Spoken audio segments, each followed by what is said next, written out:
అడుగుడే తప్పైందా అని అంటా ఉన్నారు. వాళ్ళు న్యాయం అడిగితే మీరేం చేస్తున్నారు? రాజ్యం హింసకు దిగుతున్నది. పోలీసు వాళ్ళు, ఐపీఎస్ ఆఫీసర్లు ఆడపిల్లలను చెంప మీదకెళ్ళి కొడతా ఉన్నారు. పోలీసు వాళ్ళు లాఠీలతోని ఆడపిల్లల్ని కొట్టకూడని చోట కుల్లబొడుస్తా ఉన్నారు. ఇవన్నీ వీడియోలు ఉన్నాయి, నేనేదో ఊరికే చెప్పట్లేదు.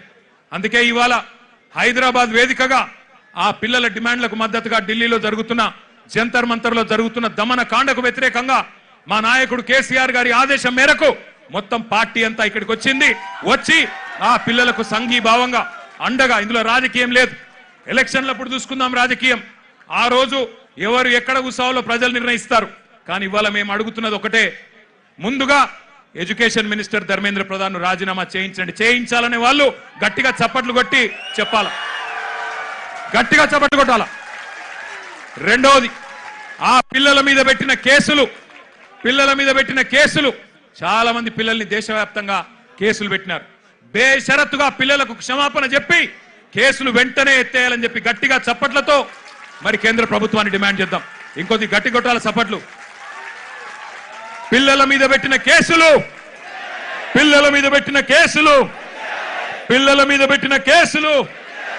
మేము ఇక్కడికి బయలుదేరి వస్తున్నాం. పిల్లలతో పాటు నిరసనలో పాల్గొనాలా. కేంద్ర ప్రభుత్వానికి సిగ్గొచ్చే విధంగా మరి మాకు లోక్సభలో సభ్యులు లేరు, రాజ్యసభలో సభ్యులు ఉన్నారు, అక్కడ గొంతిప్పాలా అని చెప్పి మేము బయలుదేరితే విచిత్రం, మధ్యలో కాంగ్రెస్ వాళ్ళు మాకు అడ్డం వచ్చింది. నాకు ఆశ్చర్యమైంది. మేం కొట్లాడుతుంది మోడీ ప్రభుత్వం మీద, బీజేపీ మీద, మధ్యలో ఇక్కడ చోటాబాయికి ఏం వచ్చిందో నాకు అర్థమైతలేదు. నీకేమైందిరా నాయన? నేను మోడీనంటే ఈ కేడీగాడు ఎందుకు ఉలిక్కి పడుతున్నాడు మధ్యలో? నేను మోడీని అంటున్నా, మోడీ తప్పు చేసిండంటే నీకేంది రోగం? మధ్యలో యూత్ కాంగ్రెస్ వాళ్ళు వచ్చి నా కారు అడ్డం వచ్చిండ్రు, పోలీసు వాళ్ళు చంపి తీసుకుపోయారు మంచిగా. నేనేమంటున్నా అంటే, ఏం జరుగుతుంది ఈ దేశంలో? నువ్వు రావు, ఢిల్లీలో రాహుల్ గాంధీ పోయి ప్రధానమంత్రి ఇంటి ముంగట కూర్చుంటే ఈ నల్లమల పిల్లి పోయి కొడంగల్లో దాక్కున్నది. ఢిల్లీకి పోలే ఈడ పోయి దాక్కున్నాడు. అరే మీ మహేష్ గౌడ్ పోయి రాజ్భవన్ ముంగట ధర్నా చేసిండు, కనీసం ఆయన కొద్దిగానే రేషం ఉన్నది. నువ్వే ఆడున్నావు, కొడంగల్లో దాక్కున్నాడు. పోయి కొడంగల్లో మళ్ళా గట్టిగా ఇంకా విచిత్రం చెప్తా మీకు. కొడంగల్లో పోయి ధర్నా చేసినట్టు చేసిండు. రాహుల్ గాంధీని అరెస్ట్ చేసిర్రు, వెంటనే ఇడిచిపెట్టాలి, మావునికి దెబ్బ తాకింది, గింతంత గీర్కపోయింది, అయ్యో చాలా అన్యాయం జరిగింది అని బాధపడుతున్నాడు. నేను అడుగుతున్నా రేవంత్ రెడ్డి, ఏమన్నా కొద్దిగా సోయుందా నీకు?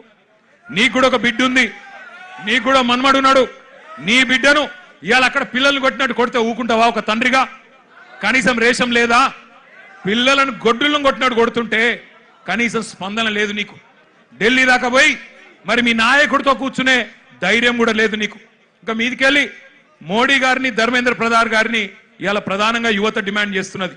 జవాబు చెప్పండి అని చెప్పి మోడీ గారిని, ధర్మేంద్ర ప్రధాన్ గారిని అడుగుతుంటే మన చోటాబాయ్ ఈయనేం అడుగుతుండేరికేనా? కేసీఆర్ కేటీఆర్ తప్పటిదంతా ఎక్కడ దొరికినవయ్యా నువ్వు? నాకు అర్థం కాదు.